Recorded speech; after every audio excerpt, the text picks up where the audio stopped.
हरिओम नमस्कार दोस्तों। स्वागत है आप सभी का संस्कृतम वर्धयामा यूट्यूब के इस चैनल में। आज हम लोग इस वीडियो में आरपीएससी का जो आपका एग्जाम होने वाला है अप्रैल के फर्स्ट वीक में संस्कृत का, तो उसके पुराने क्वेश्चन पेपर के ऊपर में चर्चा करेंगे जो कि कॉलेज लेक्चरर का एग्जाम होने वाला है। हाँ, जिन लोगों ने फॉर्म भरा होगा उन लोगों को पता होगा। तो उनका एग्जाम है। तो इस तैयारी के लिए अगर पुराना क्वेश्चन पेपर एक बार देख लेते हैं तो एक आइडिया लग जाता है, बेसिक आइडिया किस प्रकार के प्रश्न आते हैं और क्या क्या पूछा जाता है। हाँ, क्योंकि सिलेबस सब लोगों को पता होगा, सब लोग तैयारी कर रहे हैं।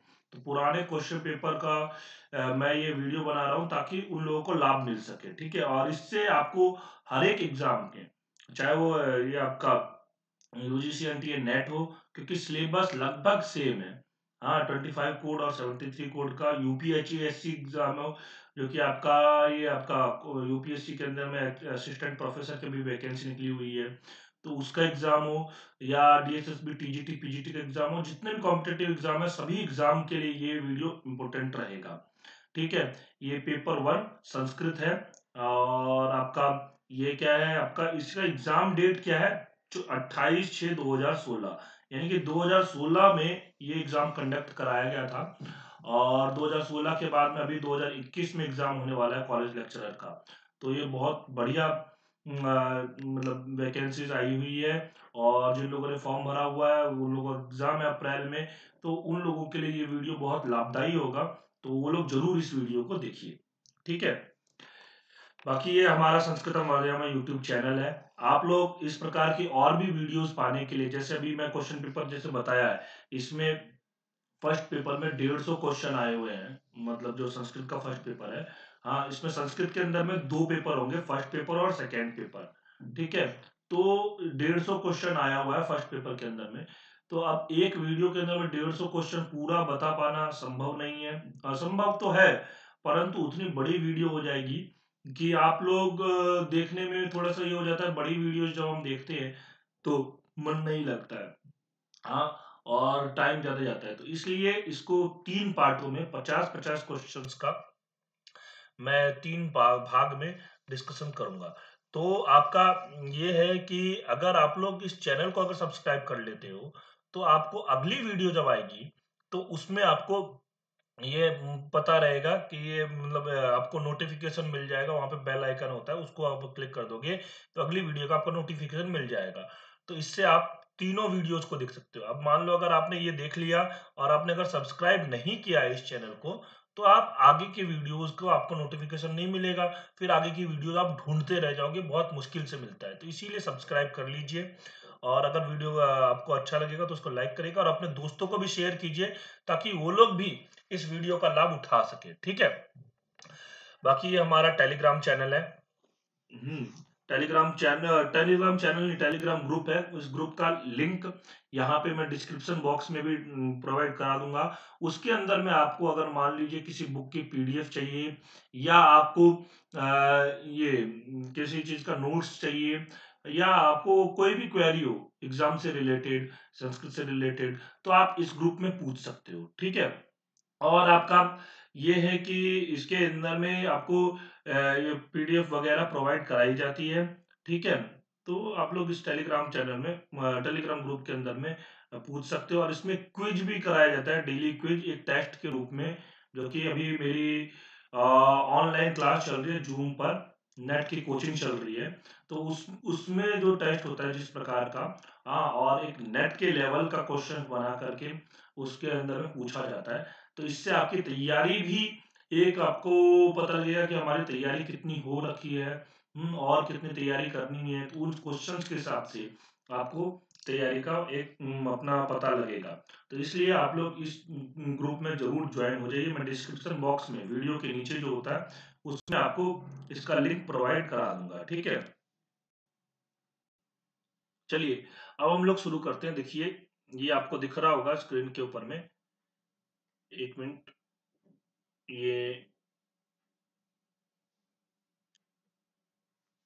ये देखिए, Rajasthan public service commission, RPSC, और कॉलेज लेक्चरर एग्जाम संस्कृत, ये आप ऊपर देख रहे होंगे इसका ये। हम्म, तो इसमें 150 क्वेश्चन है टोटल, 3 घंटे इसका टाइम है। 3 घंटे में 150 क्वेश्चन करने हैं। संस्कृत पेपर 1, संस्कृत के पेपर 1 का, संस्कृत का पेपर 1 है।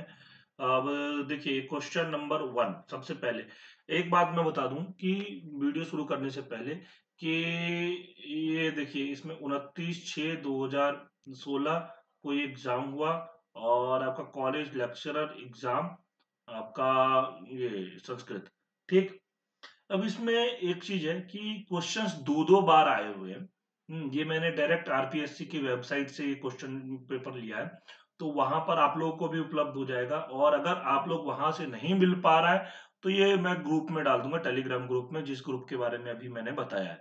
तो वहां से आप लोग इस वीडियो, इस मतलब क्वेश्चन पेपर को आप पीडीएफ ले सकते हो। इसमें एक ही क्वेश्चन को दो दो बार पूछा हुआ है, तो इसलिए दो दो बार मैं किसी क्वेश्चन को डिस्कस नहीं करूंगा, एक बार ही बताऊंगा। आप लोग उससे पता कर लीजिएगा, मतलब उससे आपको आंसर पता लग जाएगा सबका, ठीक है। जैसे आप देखिए, ऋग्वेदस्य प्रथम मंडलस्य प्रथम सूक्तस्य देवः कः अस्ति। ऋग्वेद के प्रथम मंडल का प्रथम सूक्त, यानी कि ऋग्वेद के अंदर में 10 मंडल है, ठीक है। उसके उसमें बहुत सारे सूक्त हैं, तो प्रथम सूक्तों का आपका प्रथम सूक्त का जो है वो देवता कौन है, देवता कौन है? अग्नि ही, वरुण, इंद्र, विष्णु। तो इसका आंसर सब लोगों को पता होगा कि अग्नि होगा, क्योंकि पहला सूक्त है अग्नि सूक्त, ठीक है। हाँ, और आपको ये है कि अग्नि सूक्त में देवता कौन है, उसके अग्नि है, ठीक है। और एक चीज और है कि दसम मंडल के अंदर में कितने सूक्त हैं, कितने मंत्र हैं, दसों ऋग्वेद के अंदर में कितने मंडल है, ये सब चीज जरूर देख लीजिए। और एक इसका एक बहुत ही इंपॉर्टेंट है वंश मंडल, ठीक है। वंश मंडल जरूर देख लीजिएगा, जो लोग तैयारी करके जा रहे हैं, तैयारी कर रहे हैं, उन लोगों को मैं ये सजेस्ट कर रहा हूँ कि वंश मंडल जरूर देख लीजिएगा। आरपीएससी का जो एग्जाम होता है, वैसे ये क्वेश्चन पेपर थोड़ा सरल है, लेकिन अब जो एग्जाम हो रहा है वो थोड़ा सा डिफिकल्ट हो रहा है। तो इसलिए मैं अब सजेस्ट करूंगा आपको कि वंश मंडल जरूर देख लीजिएगा। और आपका ये सब सूक्तों की संख्या, ये सब चीजें तो आप पता करके रहिएगा। ये इसी प्रश्न को दोबारा पूछा है, तो इसलिए इसको मैं दोबारा नहीं पढ़ूंगा। अब अग्निरस्ति, तो पृथ्वी स्थानीय, द्यू स्थानीय, अंतरिक्ष स्थानीय या स्वस्थानीय। अब तो देखो देवताओं को तिस्रः एव देवता नैरुक्तः, हाँ मतलब 3 प्रकार से देवता को विभाजित किया है। हाँ, तो पहला पृथ्वी स्थानीय, ठीक है, द्यू स्थानीय और अंतरिक्ष स्थानीय, ठीक है। ये आप निरुक्त के सप्तम अध्याय के अंदर में मिलेगा। तो अब यहाँ पर ये बोल रहे हैं कि अग्नि कैसा देवता है, अग्नि जो है वो कैसा है, अग्नि कैसा है, पृथ्वी स्थानीय है, द्विस्थानीय है या अंतरिक्ष स्थानीय है। स्वस्थानीय ऑप्शन में बनाया है, ठीक है। तो पृथ्वी कैसा है, वो अग्नि स्थानीय है, ठीक। इसके बाद में आते हैं तीसरा प्रश्न। वेदेशु त्रयंबक रूपेण कह देवः स्तुतः। वेदों के अंदर में त्रयंबक के रूप में किस देव की स्तुति की है? वरुण, रुद्र, इंद्र, सोम।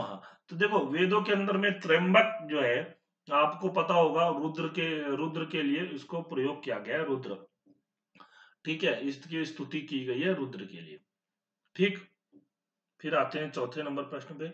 मैं आपको जहां थोड़ा सा एक्सप्लेनेशन की जरूरत पड़ेगी वहां पे एक्सप्लेनेशन करूंगा, और बाकी जगहों पर मैं आंसर बता करके ऑप्शंस के साथ में ये चीजें बताता हुआ चलूंगा। क्योंकि क्या है कि 50 क्वेश्चन करना, तो लगभग अगर मैं एक क्वेश्चन पे अगर मैं 25-30 सेकेंड भी लगाता हूँ, तब भी हमारा ये वीडियो जो है आधे घंटे का हो जाएगा, आधे घंटे से ऊपर का हो जाएगा।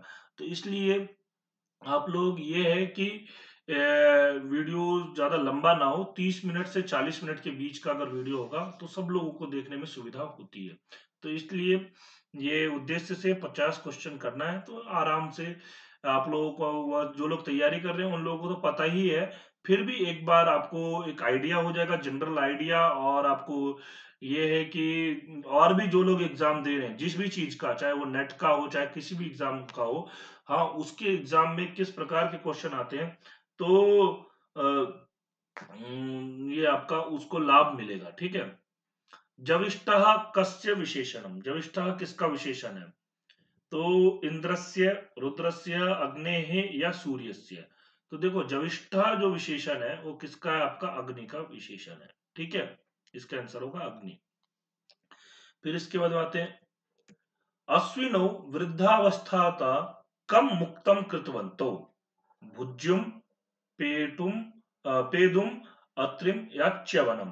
तो देखो अश्विनौ, अश्विनी कुमार ने हम वृद्धावस्था से किसको मुक्त किया? अश्विनी कुमार ये आपके द्विवचन में होते हैं, दोनों अश्विनो है, अश्विन युगो। हाँ मतलब ये दोनों जुड़वा है। हाँ, अब इनमें ये क्या है कि आपका भुज्यों, हाँ पेदुम, अत्रिम या च्यवनम। तो आप लोग एक सुने होंगे च्यवन ऋषि, च्यवन ऋषि को इन्होंने अश्विनी कुमार ने वृद्धावस्था से मुक्त किया था। और ये आपका एक हास प्रयास के लिए मैं बोलता हूँ, जब कभी भी मैं पढ़ाता हूँ तो मैं ये बात बोलता हूँ कि च्यवन ऋषि से ही च्यवन प्राश बना। जैसे च्यवन ऋषि को वृद्धावस्था से मुक्त कर दिया गया था और वो जवान हो गए थे, तो वैसे ही जो भी च्यवन प्राश खाते हैं वो लोग मतलब बुढ़ापे से जवान हो जाते हैं, मतलब जवान जैसी एनर्जी उनके बीच, उनके अंदर में आ जाती है। तो इसीलिए च्यवनप्राश डेली खाया करो। ठीक है, वैसे ये हास प्रयास है, परंतु इसका आंसर जो है वो च्यवनप्राश है। ठीक, च्यवनप्राश नहीं, च्यवन ऋषि है। आगे छठा प्रश्न, कह वेदः ब्रह्म वेदोपि कथ्यते, किस वेद को ब्रह्म वेद भी बोलते हैं? ये प्रश्न एक बार नेट के एग्जाम में भी पूछा गया है। हाँ, बहुत से एग्जाम के अंदर में ये प्रश्न पूछा जाता है। तो ऋग्वेद, सामवेद, यजुर्वेद, अथर्ववेद। तो इसमें क्या ब्रह्मवेद किसे बोलते हैं? आपको अथर्ववेद को बोलते हैं। ठीक है, इसका आंसर होगा अथर्ववेद। उसके बाद में आते हैं सातवां प्रश्न। नीचे वाले प्रश्न जो है वो दोबारा रिपीट हुए हैं, तो इसीलिए मैं उनको नहीं पढ़ रहा हूं। वेदेषु सूर्यस्य पत्नी का मता, वेदों में सूर्य की पत्नी जो है वो किसको माना गया है? विश्ववारा, घोरा, घोषा, प्रतीचि और उषा। तो आप लोग जानते होंगे उषा को सूर्य की पत्नी माना गया है वेद के अंदर में। सूर्य से पत्नी का मता, तो सूर्य से पत्नी उषा मता। ठीक है, फिर उसके बाद आते हैं पवमान सुक्तेषु कस्य देवस्य प्रामुख्येन वर्णनम अस्ति। पवमान सूक्तों के अंदर में किस देव का आपका प्रमुखतया वर्णन है, प्रमुख प्रमुख रूप से वर्णन किया गया है? तो आपका इंद्रस्य, सोमस्य, सवितुः या वरुणस्य। तो आप लोग जानते ही होंगे सोम, सोम का है आपका, और इसी को पवमान भी बोलते हैं। अच्छा, एक एक पूरा मंडल है ऋग्वेद का, वो कौन सा मंडल है जिसे पवमान मंडल या सोम मंडल बोलते हैं? आप लोग ये मुझे कमेंट करके बताइए। कोई भी बता सकता है, जो लोग देख रहे हैं वो लोग कोई भी बता सकते हैं। ऐसा नहीं है कि आरपीएससी की तैयारी करने वाले ही, हाँ कॉलेज लेक्चरर के, कोई भी बताए ऋग्वेद के कौन से मंडल को आपको पवमान मंडल बोलते हैं। ऋग्वेदे होता विशेषणम कस्य देवस्य वर्तते। ऋग्वेद में होता जो विशेषण है वो किस देव का मतलब किस देवस्य, हाँ किस देव का है? ठीक है, देवता का भी है। तो इंद्रस्य, पुरुषस्य, अग्नेः या हिरण्यगर्भस्य। तो आपका ये किस देवता का है आपका, ये आपको बताना है। तो इसमें देखोगे जो अग्नि है, अग्नि का विशेषण क्या है? होता है। ठीक है, अग्नि का विशेष मतलब अग्नि देवता का विशेषण, उसको अग्नि को होता भी बोलते हैं। ठीक है, तो इसका आंसर क्या हो जाएगा? अग्नि, अग्नि है। 10वां प्रश्न, जाता एव प्रथमो मनवश मनवश मनस्वान देवा का अभूत, इंद्र, अग्नि, प्रजापति, कालः। तो देखो जात एव प्रथमो मनस्वान देवो कहा अभूत, तो ये आपका इंद्र है। ठीक है, इंद्र अभूत। फिर उसके बाद में आते हैं 11वां नंबर प्रश्न, सोमपा कस्य विशेषणम अस्ति। इंद्रो विष्णु हो, इंद्रस्य, वरुणस्य, रुद्रस्य या अग्नेः। तो देखो सोमपा, सोमपा किसे बोलेंगे? सोमम पिबती, ये कौन सोम को? तो वो आपका इंद्र। ठीक है, तो ये आपका इंद्र हो गया, इसका विशेषण इंद्र का। यस्मान् न ऋते किंच न कर्म क्रियते। ठीक है, यस्मान् ऋते किंच न कर्म क्रियते। ये आपको इसमें बताना है कि इसका मतलब क्या है, तत्किन मनः ज्ञानम श्रद्धा या प्रजापति। तो देखो ये जो आपका इसमें क्या बोला, यस्मान् नरते किंचन कर्म क्रियते, हाँ, तन्मे मनः शिव संकल्पमस्तु। तो ये मन सूक्त का है। ठीक है, तन्मे मनः शिव संकल्पमस्तु, तो ये मन, इसका आंसर हो जाएगा मन। ठीक, उसके बाद में आते हैं आपका 13वां नंबर प्रश्न, भूतस्य भव्यस्य पत्न्यु और पत्न्युरम इत्यस्मिन् मंत्रांशे भूतस्य भव्यस्य पत्नी का कथिता। भूत भव्य की पत्नी किसे बोला है? पृथ्वी, श्रद्धा, उषा या वाक। ठीक है, तो इसमें किसको बोला गया? आपको पृथ्वी को बोला गया है। क्या बोला है? भूतस्य भव्यस्य पत्न्युरम, उरुम। हाँ, उरु उरु का मतलब होता है वैसे उरु का मतलब जंघा भी होता है, मतलब उर्वी, आपको पृथ्वी भी बोलते हैं उरु। ठीक है, इसके बाद में आते हैं आपका ऋग्वेदानुसारेण वसुनाम संगमनी का वर्तते। ऋग्वेद के अनुसार वसुओं का संगमनी कौन है? उषस, अग्नि, वाक या श्रद्धा। ठीक है, तो देखो इसमें वसु नाम संगमनी किसे बोलते हैं? आपको वाक को। ठीक है, इसका वाक होगा आंसर। ठीक, अब इसके बाद में आते हैं ये 15वां नंबर प्रश्न। ठीक है, 14वां नंबर प्रश्न हो गया आपका, 15वां नंबर प्रश्न। कृष्ण यजुर्वेदस्य प्रधान संहिता का अस्ति? आश्वलायन संहिता, तैत्तरीय संहिता, शाखायन संहिता या आपको वाष्कल संहिता। तो देखो आप लोग जानते होंगे कि संहिता जो है आपके ऋग्वेद, यजुर्वेद, सामवेद और अथर्ववेद, इन चारों वेदों की संहिताएं हैं। तो जो लोग तैयारी कर रहे हैं, चाहे वो नेट की कर रहे हो, चाहे वो यूपीएचएससी कर रहे हो, आरपीएससी के कर रहे हो, कोई भी एग्जाम हो, सभी एग्जाम के अंदर में संहिताओं पर तो प्रश्न आते ही आते हैं। तो इसलिए आपको ये पता होना चाहिए कौन सा वेद की कौन सी शाखा है।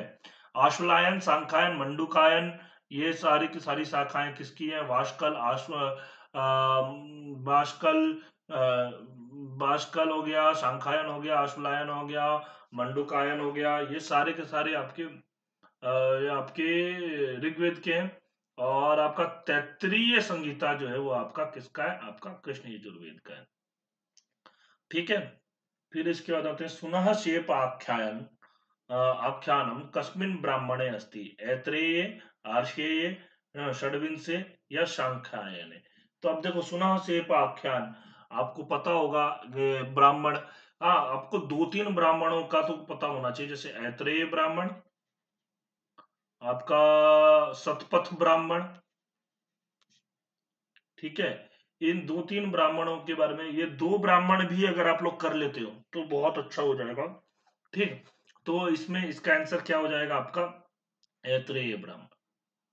ठीक है, 16वें का आंसर हो गया ऐत्रेय। फिर उसके बाद आते हैं पृथ्वी सूक्त केन अभिरक्षिता गुप्तावा।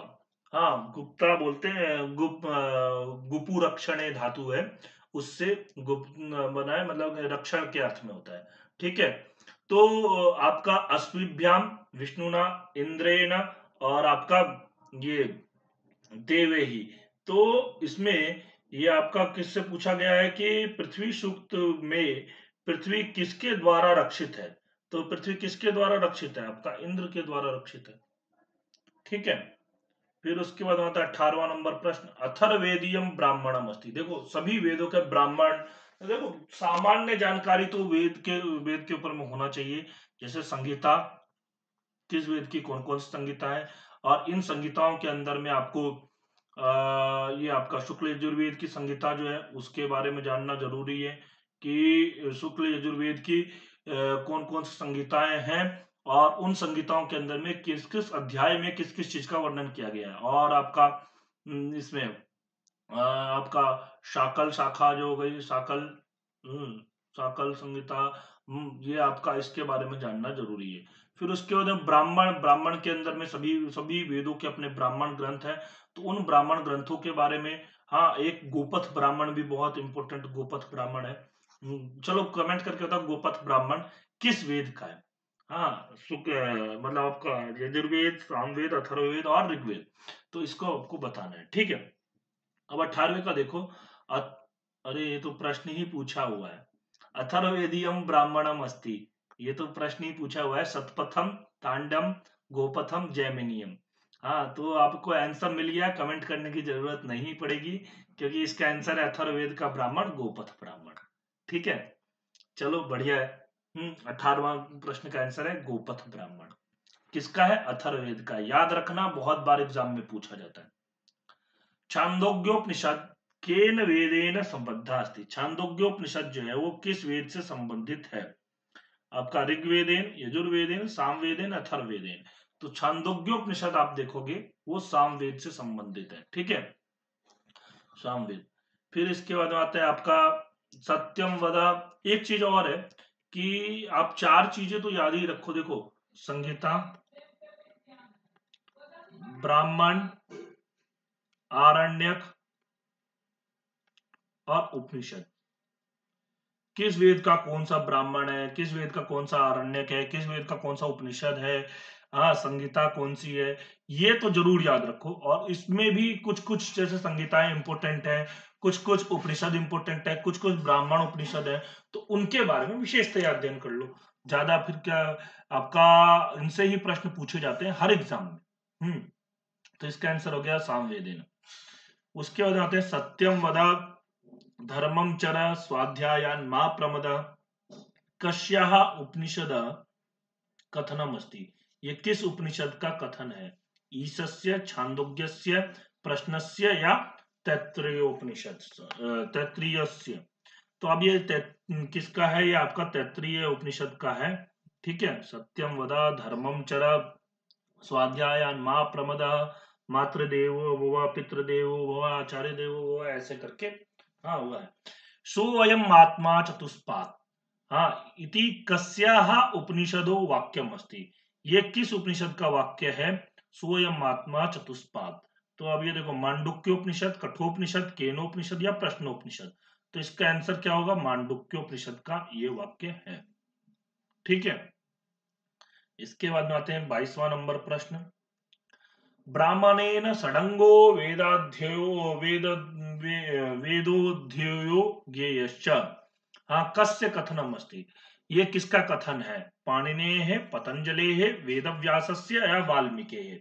तो ये कथन आपका जो है पतंजलि का है। पतंजलि ने महाभाष्य में ये कथन कहा है, ब्राह्मणेन षडंगो वेदोध्ययो ज्ञेयश्च, ठीक है। फिर इसके बाद आते हैं आपका ऋग्वेदस्य दार्शनिक सूक्तेषु अन्यतमम अस्ति, ऋग्वेद के दार्शनिक सूक्तों में अन्यतम है कौन सा? विष्णु सूक्त, इंद्र सूक्त, वरुण सूक्त और पुरुष सूक्त।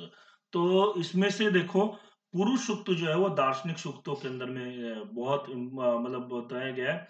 और अभी मैं आपको एक बात बता दूं कि जो लोग आरपीएससी की तैयारी कर रहे हैं उन लोगों से मैं एक बात बता दूं कि ये सूक्तों के, क्योंकि आरपीएससी का एग्जाम अब ऐसा नहीं रहा जैसा ये पेपर दिख रहा है।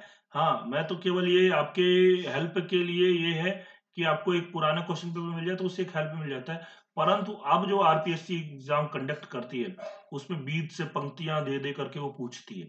तो इसलिए मैंने लगभग जो नेट के परीक्षा के अंदर में या आरपीएससी के सिलेबस के अंदर में भी जो जो सूक्त है उन सभी सूक्तों का लगभग करा दिया है। कुछ सूक्त रह गए हैं, तो वाक सूक्त, नासदीय सूक्त, हिरण्यगर्भ सूक्त, ये रह गए हैं, तो उनका भी कराना है। अभी मैंने परसों के दिन पुरुष सूक्त के ऊपर में वीडियो बनाया है, तो जो लोगों ने नहीं देखा है वो लोग देख लीजिए। इसके पहले मैंने इंद्र सूक्त, वरुण सूक्त, हाँ सूर्य सूक्त, अग्नि सूक्त, सबके ऊपर में वीडियो बनाया हुआ है।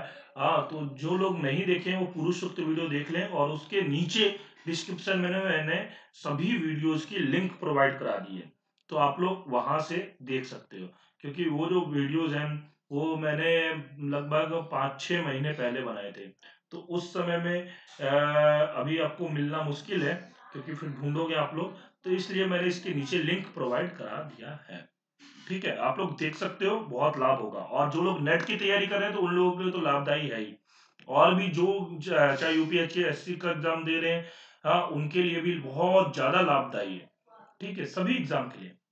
गुजरात में भी अभी एग्जाम होने वाला है कॉलेज लेक्चरर का, सब जगह एग्जाम होने वाला है। ठीक, उसके बाद आते हैं 24वां प्रश्न। स्वर मात्रा बल सामानी केन संबद्धानि। स्वर मात्रा बल सामानी ये किससे संबंधित है? आपका व्याकरणेन, शिक्षया, छंदसा और निरुक्त। तो अब ये देखो इसमें क्या है, क्या पूछ रहा है, स्वर मात्रा बल साम, ये आपका किससे, ये आपका शिक्षा ग्रंथों से।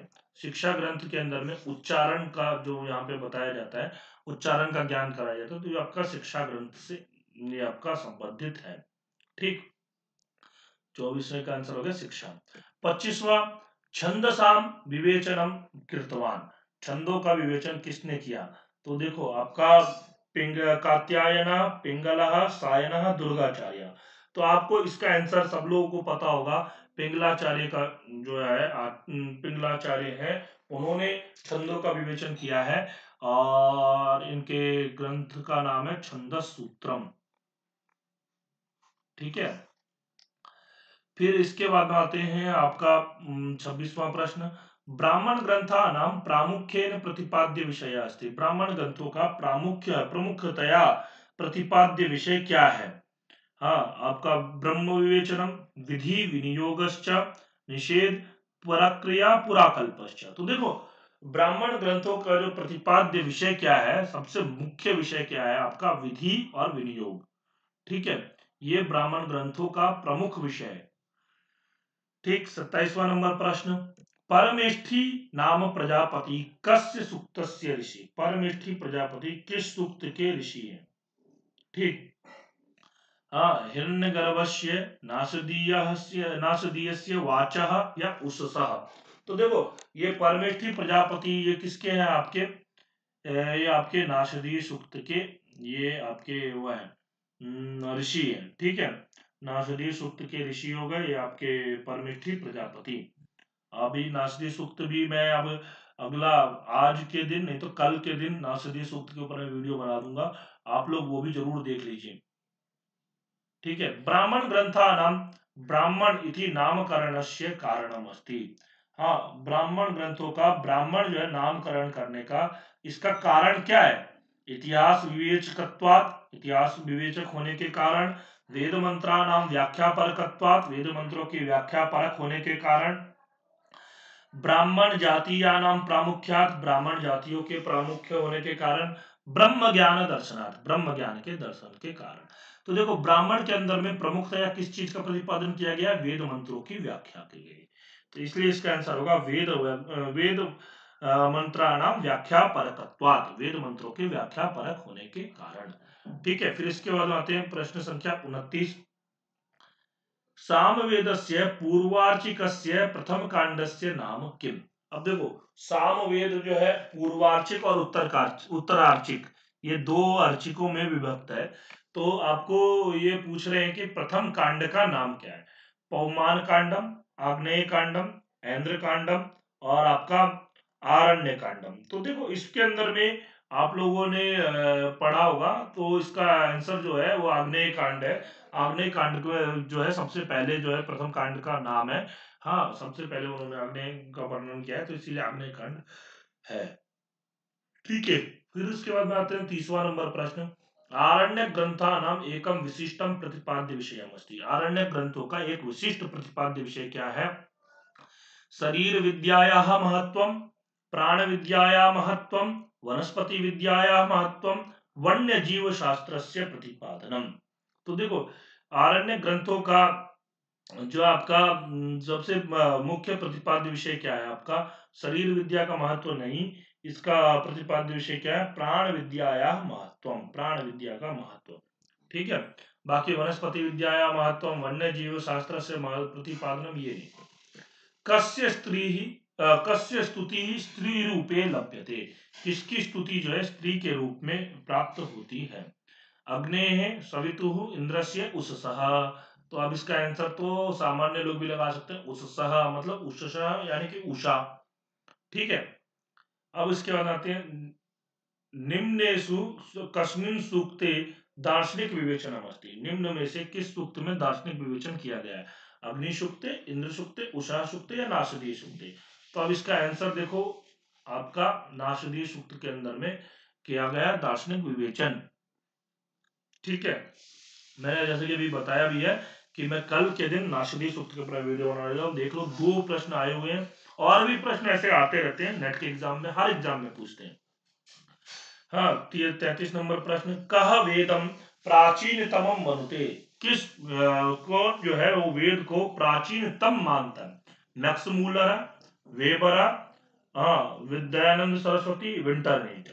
तो देखो, इन सब में से जो दयानंद सरस्वती हैं वो वेद को सबसे ज्यादा प्राचीन मानते हैं, सबसे ज्यादा प्राचीन मानते हैं। ठीक है, बाकी लोगों ने समय का निर्धारण किया है, इन्होंने बोला है कि वेद जो है आपका बहुत ज्यादा प्राचीन है। फिर उसके बाद श्रेय प्रेयो विवेचनम विस्तरेण कस्मिन् उपनिषदि कृतम। श्रेय प्रेय का विवेचन जो है विस्तार से किस उपनिषद में किया गया? ईशोपनिषदि, कठोपनिषदि, ऐत्रेयोपनिषदि, तैत्तिरीयोपनिषदि। तो देखो, श्रेय प्रेय मार्ग का विवेचन जो है आपका कठोपनिषद के अंदर में किया गया है। ठीक है, कठोपनिषद। फिर उसके बाद आता है ब्रह्म विद्यायाः ज्ञानम केषु वैदिक ग्रंथेषु स्पष्टतया लभ्यते। ब्रह्म विद्या का ज्ञान जो है आपका किस वैदिक ग्रंथ में स्पष्ट रूप से मिलता है? तो आप देखोगे, वेद संहितासु, वेद के संहिताओं में, दर्शन ग्रंथेषु, दर्शन ग्रंथों में, हाँ, ब्राह्मण ग्रंथेषु, ब्राह्मण ग्रंथों में, या उपनिषत्सु, उपनिषदों में। तो अब इसका आंसर देखो, ब्रह्म विद्या का ज्ञान किसके अंदर में मिलेगा आपको? उपनिषद के अंदर में। तो इसका आंसर हो जाएगा उपनिषद। ठीक है, उसके बाद 36वां नंबर प्रश्न, सस्यमिव मर्त्यः पच्यते सस्यमिवा जायते मिवा जायते पुनः इति कथयित्वा कठोपनिषदि किम प्रतिपादितम। यह कहते हुए कठोपनिषद के अंदर में किस चीज का प्रतिपादन किया गया है? धान्यस्य प्रकृति, धान्य की प्रकृति का, सत्य सस्यस्य गुणः, सस्य के गुणों का, शरीरस्य नश्वरता, शरीर की नश्वरता का, मर्त्यस्य चैतन्यम, मर्त्य का चैतन्य का। तो अब इसके अंदर में देखोगे किसका वर्णन किया गया है? इसके द्वारा आपको ये बताया जा रहा है कि शरीर जो है वो नश्वर है।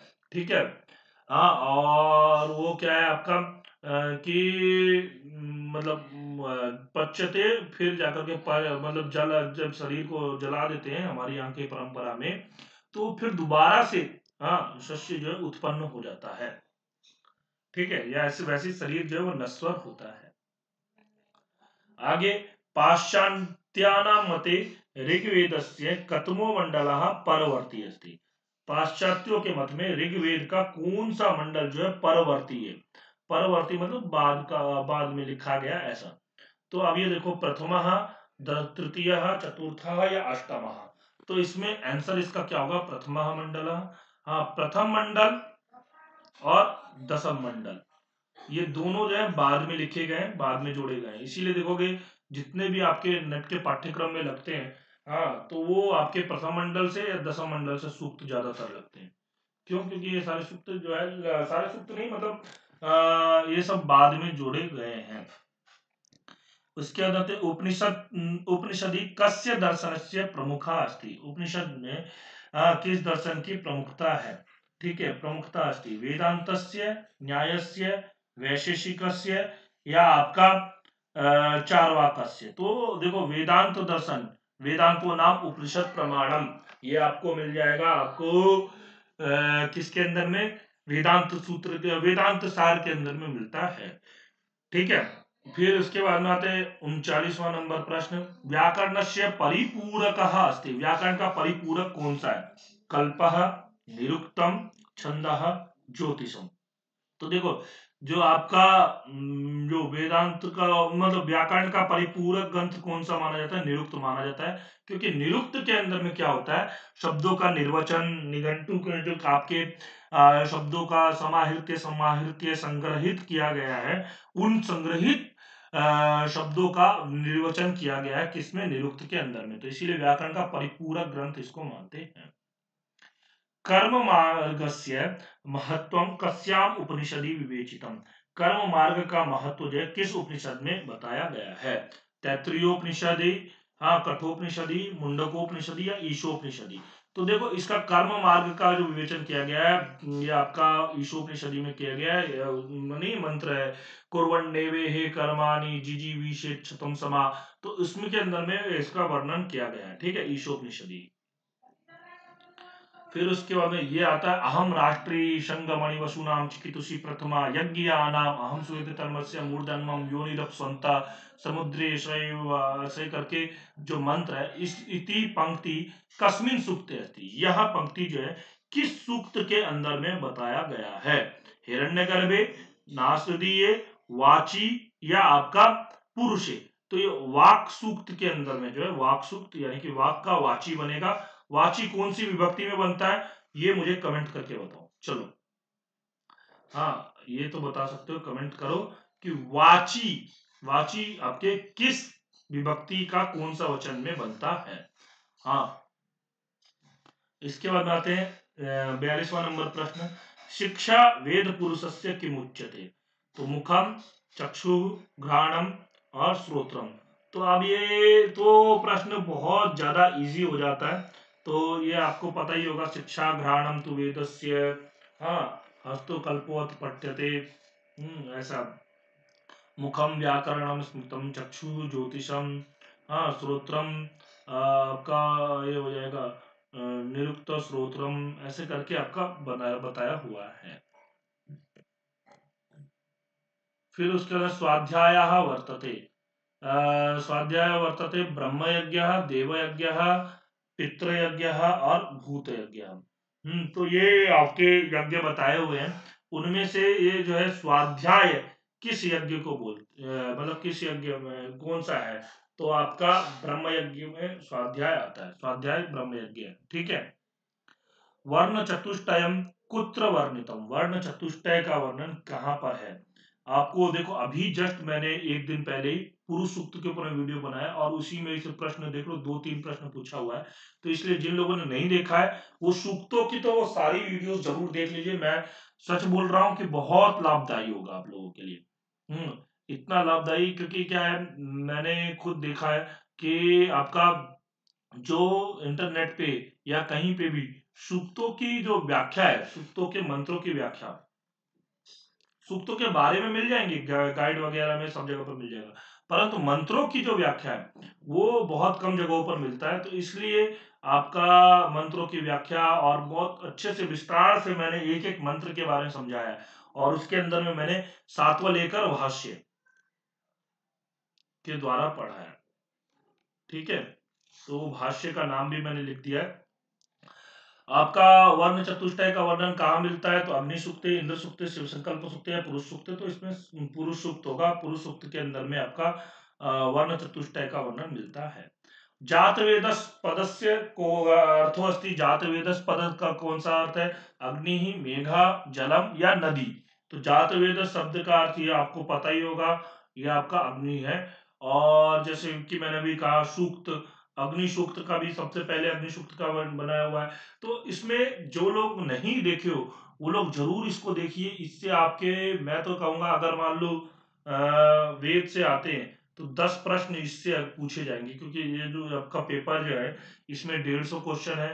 तो इसलिए इसमें ज्यादा क्वेश्चन वेद से होंगे। हाँ, तो उसमें 10 क्वेश्चन तो उससे सूक्त से निश्चित रूप से फंसेंगे, और फंसेंगे क्या मतलब आएंगे, और आप लोग वो सारे क्वेश्चन सही कर दोगे अगर आप लोग वो वीडियोस देख लेते हो तो, ठीक है। इसलिए बोल रहा हूं कि वो वीडियो जरूर देख लीजिए। आपका फिर आता है वैदिक छंदो नास्ति, वैदिक छंद नहीं है। कौन सा इसमें से वैदिक छंद जो है वो नहीं है? आप लोगों को पता होगा त्रिष्टुप, अनुष्टुप, जगती और आर्या। तो आर्या छंद जो है वो वैदिक छंद नहीं है। बाकी त्रिष्टुप छंद भी है, अनुष्टुप छंद भी है, जगती छंद भी है, बस आर्या छंद जो है वो आपका वैदिक छंद नहीं है। फिर उसके बाद आते हैं वेतेर्वाश्यात गति कर्मणि कस्य निर्वचनम। वेतेर्वाश्यात गति कर्मणि, ये किसका निर्वचन किया गया है? हाँ, वातायनस्य, शाखायाः, वीरस्य या हस्तस्य। तो देखोगे ये जो आपका निर्वचन, निर्वचन कहाँ पे किया जाता है? निरुक्त के अंदर में। तो वो किस चीज का वर्णन किया गया, मतलब ये किसका वर्णन है? तो आपका ये वीर का वर्णन, वीर का निर्वचन किया गया है। फिर इसका अंदर आख्यातम भवति। हाँ, नाम और आख्यात निरुक्त के अंदर में मिलता है। हाँ, लिंग प्रधानम, या वचन प्रधानम, सत्व प्रधानम, भाव प्रधानम। तो आप देखोगे, हाँ, इसमें जो आपका बोला जाता है कि आपको सत्व प्रधानानि नामानि, ठीक है ना, सत्व प्रधानानि नामानि, भाव नाम नामानि, भाव प्रधानम आख्यातम।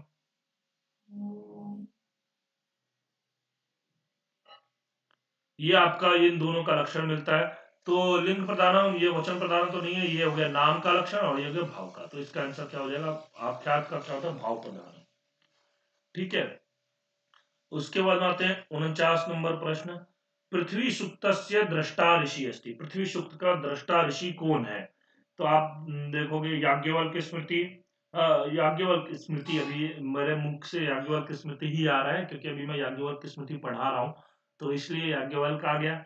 याज्ञवल्क्य स्मृति, अथर्वा स्मृति नहीं, याज्ञवल्क्य, हाँ, अथर्वा नारायण प्रजापति। तो अब इसमें पृथ्वी सूक्त के दृष्टा ऋषि कौन है? आपके अथर्व ऋषि। ठीक। लास्ट प्रश्न है 50वां प्रश्न। फिर उसके बाद हम लोग अगले पार्ट में करेंगे क्योंकि ये मुझे लगता है कि 30 मिनट से ज्यादा हो गया होगा। तो अगले पार्ट में फिर इसको करेंगे। पुरुष सूक्ते चंद्रमा उत्पन्न अस्ति। पुरुष सूक्त में चंद्रमा किससे उत्पन्नित हुआ?